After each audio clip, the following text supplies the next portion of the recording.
اللہ تعالیٰ ہر رات کے آخری حصے میں دنیاوی آسمان پر تشریف لاتے ہیں اور فرماتے ہیں، کون ہے جو دعا کرے اور میں قبول کروں؟ کون ہے جو مجھ سے مانگے اور میں اسے عطا کروں؟ کون ہے جو مجھ سے معافی چاہے اور میں اسے بخش دوں؟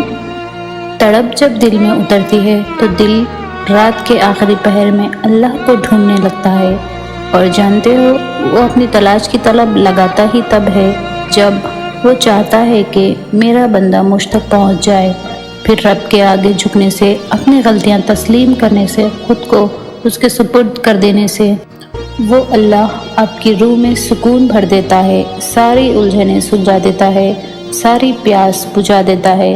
تڑپ سچی ہو تو وہ رب سیدھی راہ پر لے آتا ہے، وہی سب سے بڑا قدردان ہے، وہ ہمارا ساتھ کسی بھی حال میں نہیں چھوڑتا۔ رات کی تاریکی کا ایک ایسا لمحہ جب ایک محبوب اپنے محبوب سے سجدہ ریز ہوئے سرگوشیوں میں ملاقات کرتا ہے، یہ وہ لمحہ ہے جب عرش اور فرش میں کوئی فاصلہ باقی نہیں رہتا، نہ آنسوؤں پر اختیار رہتا ہے، نہ دل پہ محبت اپنے جبن پہ ہوتی ہے۔ انمول موتیوں کا ایک کارواں جب آنکھوں سے رواں ہوتا ہے تو عرش سے ایک آواز آتی ہے کہ اے میرے بندے، مانگ تو کیا مانگتا ہے، بول تو کیا چاہتا ہے۔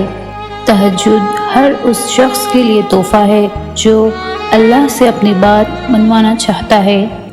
کیا آپ کو معلوم ہے کہ فرض نمازوں اور تہجد میں کیا فرق ہے؟ فرض نمازوں کے لیے انسان اذان دیتا ہے، جبکہ تہجد کے لیے اللہ تعالیٰ خود پکارتا ہے۔ فرض نماز کی اذان کو تمام انسان سنتے ہیں، جبکہ تہجد کی ندا کو بعض خوش بخت انسان سنتے ہیں۔